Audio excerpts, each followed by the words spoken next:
काहींचा जीवन संघर्षच प्रेरणादायी असतोय। एका शेतकऱ्याच्या मुलीने हालाकीच्या परिस्थितीमध्ये वडिलांना 3 एकर जमीन, यात 7 जणांचा उदरनिर्वाह, अशा परिस्थितीतून आपल्या बहिणीला सोबत घेऊन सलग 3 वर्षे अभ्यास करत जालना जिल्ह्यातील घनसावंगी तालुक्यातील बोडखा येथील शेतकऱ्याची मुलगी राधा लक्ष्मण ढेरे हिने राजपत्रित अधिकारी बनली आहे। आपण म्हणतो जिल्हा परिषद शाळेत शिकताच येत नाही, शिक्षणासाठी आर्थिक परिस्थिती चांगली असावी लागते, सर्व सुखसुविधा असायला हव्यात, परंतु फक्त परिस्थितीची जाणीव, ध्येय, जिद्द, चिकाटी, मेहनत, आत्मविश्वास असला तर या सर्व संकटावर मात करता येते। असंच घनसावंगी तालुक्यात घडले। जिल्हा परिषद शाळेतच शिक्षण घेऊन उच्च पदाचे स्वप्न उराशी बाळगून पाठलाग करत आर्थिक परिस्थिती नाजूक, घरून शिक्षणाविषयी कोणतेच मार्गदर्शन नाही, अशा परिस्थितीत खूप कष्ट करून जिद्दीच्या, ध्येयाच्या व आत्मविश्वासाच्या जोरावर राधा ढेरे या शेतकऱ्याच्या मुलीने हालाकीच्या परिस्थितीत आपल्या बहिणीला सोबत घेऊन राजपत्रित अधिकारी होण्याचा बहुमान मिळवला आहे। त्यामुळे तिचे सर्वत्र कौतुक होते। बोडखा येथील राधा लक्ष्मण ढेरे या शेतकरी कुटुंबातील मुलीने राज्य सेवा मुख्य परीक्षा 2023च्या सर्वसाधारण गुणवत्ता यादीत 15व्या रँकमध्ये ती उत्तीर्ण झाली। घनसावंगी तालुक्यात मुलीमध्ये राजपत्रित अधिकारी होण्याचा बहुमान तिने मिळवल्याने तिचा कौतुक होते। राधा ढेरे ही 3 महिन्यापूर्वी धुळे जिल्ह्यातील उबंड या गावी तलाठी पदावरही तिची निवड झाली होती। MPSCच्या हे परीक्षेतही तिने बाजी मारली। राधाचे शिक्षण 10वीपर्यंतचे घुंगर्डे हातगाव, 12वीपर्यंतचे आंबड, तर पदवीपर्यंतचे शिक्षण छत्रपती संभाजीनगर येथे झाले। वडील शेतकरी असल्याने 3 एकर जमिनीवरच घरगाडा चालावा लागत असल्यामुळे पदवीनंतर छत्रपती संभाजीनगर जिल्ह्यातील नायगावा येथे पोस्ट ऑफिसमध्ये तिने जॉबही केला। तो सोडून तलाठीचीही परीक्षा दिली, तसेच स्वतःची लहान बहीण हिला देखील सोबतीला घेऊन नोकरी करून MPSCचीही तयारी केली। 2011 ते 2023 या 3 वेळा दोन्ही बहिणीने सोबत परीक्षा दिल्यात, मात्र राधाला यामध्ये यश मिळालं आणि स्वाती थोड्या फरकाने मागं राहिली। राधाला 4 बहिणी आणि 1 भाऊ। अत्यंत हालाकीच्या परिस्थितीत संघर्ष करून राधाने हे यश मिळवलंय। एका सामान्य शेतकरी कुटुंबात जन्मलेली ही मुलगी आज अनेकांसाठी प्रेरणादायी ठरत आहे। तिच्या परिवाराकडे केवळ 3च एकर जमीन होती आणि त्यातून 7 जणांचा कुटुंबाचा उदरनिर्वाह कसा करावा हाच मोठा प्रश्न होता। परंतु या संघर्षमय परिस्थितीतही तिने आपले स्वप्न सोडले नाहीत आणि ती शासकीय सेवेत राजपत्रित अधिकारी होण्याचे उद्दिष्ट तिने साध्य केले। तिच्या कुटुंबाची आर्थिक स्थिती अत्यंत हालाकीचीच होती। वडिलांनी शेतीवरच अवलंबून राहून कुटुंब चालवण्याचा प्रयत्नही केलाय, पण शेतातील उत्पन्न अपुरं होते। अशा वेळी तिने आणि तिच्या लहान बहिणीला सोबत घेऊन शिक्षणात प्रगती करण्याचा निर्धार केला आणि तिला अनंत अडचणी आल्या। तिने जिद्दीने अभ्यास केला, तिच्या मेहनतीचे फळ अखेर तिला मिळाले आणि ती राजपत्रित अधिकारी झाली। प्रत्येक आव्हानाला सामोरी गेली आणि यशस्वीही झाली। तिच्या या यशाचा प्रवास आज ग्रामीण भागातील मुलींसाठीही प्रेरणादायी ठरलाय। परिस्थिती कितीही कठीण असली तरी दृढ इच्छाशक्ती, कष्ट आणि स्वप्नांसाठी केलेला संघर्ष कधीही व्यर्थ जात नाही, हे राधा ढेरे हिने सिद्ध करूनच दाखवले, म्हणून तिचं सर्वत्र कौतुक होत आहे। तर जे गावकरी आहे आणि जे छोटे मुलं बसलेले आहेत त्यांना खूप खूप धन्यवाद देते। मी खूप जास्त आनंदित झाले। मी शाळेमध्ये आले, उभं राहिले की मला माझ्या शाळेची आठवण झाली की मी पण लहानपणी आमचा पण असा परिपाठ असायचा आणि आमचं पण बसायचं नसायचं, मी पण अशीच खाली बसलेली असायची, तर ते पण माझे शिक्षक ते मला सगळं आठवलं आणि खूप जास्त म्हणजे आनंदित झाले मी।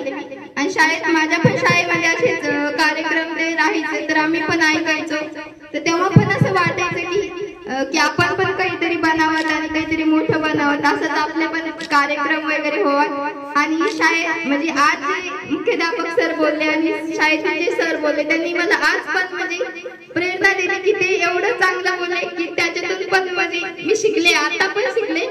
आणि शिक्षकांचा विद्यार्थी आणि नेहमीच विद्यार्थी राहील, कारण एक शिक्षकांचं खूपच जास्त आई वडील कुटुंबात जर असतात, इतर लोक पण मदत करत असतात, पण जो अभ्यासामध्ये जे आपल्याला स्पर्धा करायची असते आणि प्रश्नपत्रिका सॉल्व्ह करायच्या असतात तर त्या तर आपल्याला शिक्षकच शिकवत असतात। लहानपणीपासून म्हणजे मी जिल्हा परिषद शाळेत राहिलेले, माझे 7वी पर्यंत शिक्षण, त्यानंतर मसुदारीमध्ये गेलेले 8वी ते 10वी माझ्या मामाच्या गावी घुंगर्डे हातगाव। तर मला पहिलीपासून म्हणजे खूप चांगले शिक्षक मिळालेले आणि खूप जास्त मी शिक्षकांची म्हणजे लाडकी विद्यार्थिनी राहिलेले। शाळेमध्ये भाषण असो 10वी पर्यंत, इतर ज्या स्पर्धा असो त्याच्यात पण मी राहिलेले आणि अभ्यास पण राहिलेले, तर पुढेच बसायचे, प्रश्न विचारले त्याचे आन्सर सांगितले। सुरुवातीला तर लहानपणी एवढं स्वप्न राहायचं की सतत शिक्षकांना बघायचं ना की आपल्याला मोठं सरच बनायचं, म्हणजे टीचर बनायचं, हाच एक स्वप्न राहायचं, कारण एवढं अधिकारी होणं वगैरे एवढं तर माहित नसतं त्यावेळेस, तर एक सर दिसत असतं तर आपल्याला वाटतं की मोठं झाल्यावर आपल्याला पण सर बनायचं। पण नंतर जसं माहित होतं मोठं गेल्याच्या नंतर की मग 11वी 12वी सायन्स केलं आंबडमधून, त्याच्यानंतर मग औरंगाबादला मी 1 वर्ष गव्हर्नमेंट इंजिनिअरिंग केलं।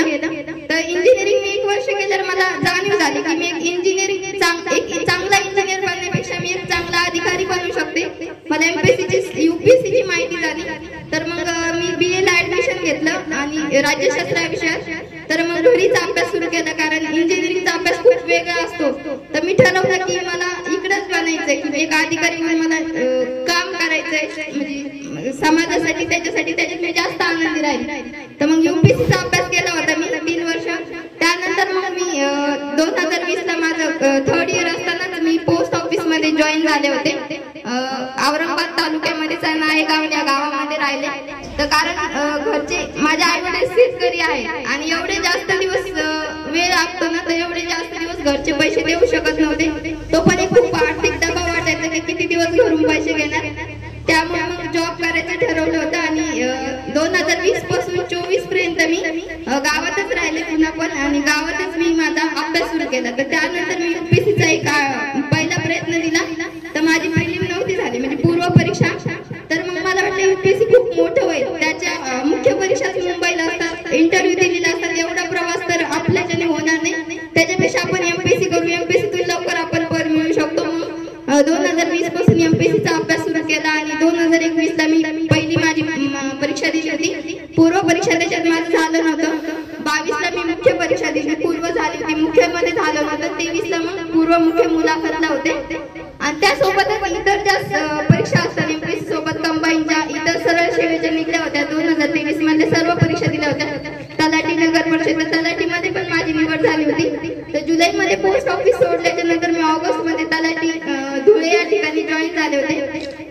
त्यासोबतच 4 सप्टेंबरला मला निवडलेले होते. 900 पैकी 300 मुलं सिलेक्ट होणार होते आणि त्या 300 मध्ये पण 100 जागा माझ्या अशा होत्या, माझ्यासाठी त्या येत नव्हत्या. म्हणजे RTO मधल्या जागा होत्या, क्लास म्हणजे त्याला हाईट लागते, त्याच्यात मी बसत नव्हते. वित्त व लेखाच्या जागा होत्या, त्याच्यासाठी पण लागत नव्हते. तर 200 पैकी मुलींसाठी फक्त 25-30 जागा होत्या. तर मला पहिल्या 25-30 मध्ये ओपन साठी ज्या जागा होत्या त्याच्यात यायचं होतं. तर माझा मुलीमध्ये 15वा क्रमांक आलेला आहे. त्यामुळे एक खूप वाटलं. रिझल्ट लागल्याच्या नंतर पहिलं मी माझं नाव तिला बघितलं, मीच आहे का, आणि त्याच्यानंतर बघितलं की म्हणजे माझा कितवा क्रमांक आहे तो मोजला आणि आपल्या जागा किती मुलींसाठी ते बघितलं आणि मग म्हटलं की नाही आता फिक्स होणारच आहे. मग घरच्यांना त्यांना फोन केला, सगळ्यांना सांगितलं. खूप आनंद. त्या दिवशी पण माझी रात्र झोप नाही झाली, 3 दिवस पण माझी झोप नाही होते. सतत फोन सुरू नाही का आनंद पण की 3-4 वर्षापासून आपण वाट बघतोय म्हणजे लिस्ट मध्ये नाव बघण्याचं.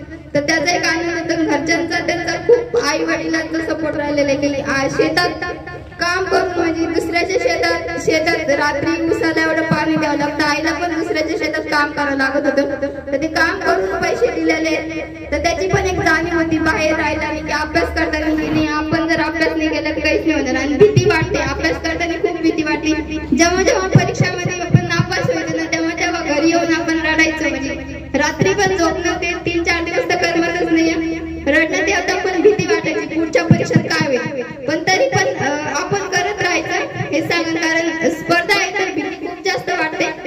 तुम्ही खूप छोटे आहेत, तुम्हाला नंतर ह्या सगळ्या गोष्टी पुढे गेल्या समजत. पण आता एवढं सांगते की जेव्हा मी तुमच्या वयात होते लहानपणी, तर माझ्यासाठी शिक्षकच माझ्यासाठी सर्व माझी प्रेरणा असायची. ते शिक्षकांनी जेवढं सांगितलं तेवढा घरी जाऊन अभ्यास करायचा, शाळेत तेवढं उत्तर द्यायचं किंवा तेवढंच, आणि तेवढंच 10वी पर्यंत तर शिक्षक हेच माझं स्वप्न होतं, तेच करायचं. मग जसं मी पुढे गेले तर मला पुढच्या गोष्टी मोठ्याला माहीत झाल्या, मग माझे ते स्वप्न म्हणले.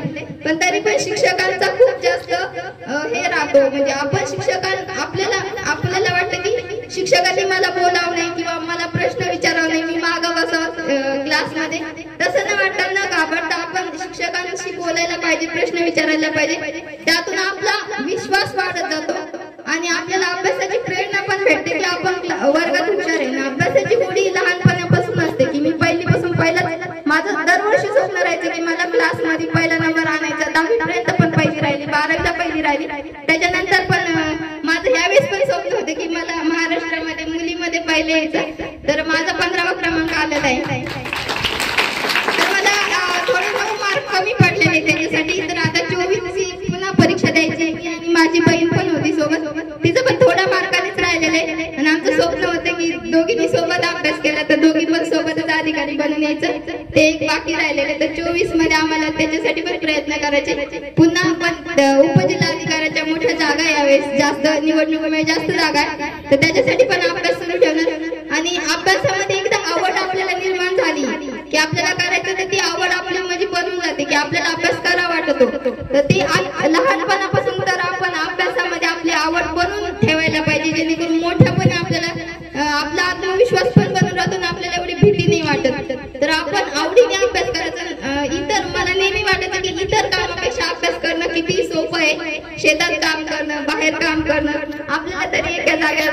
बसून पुस्तकं वाचायचं असते, त्याच्यात माहिती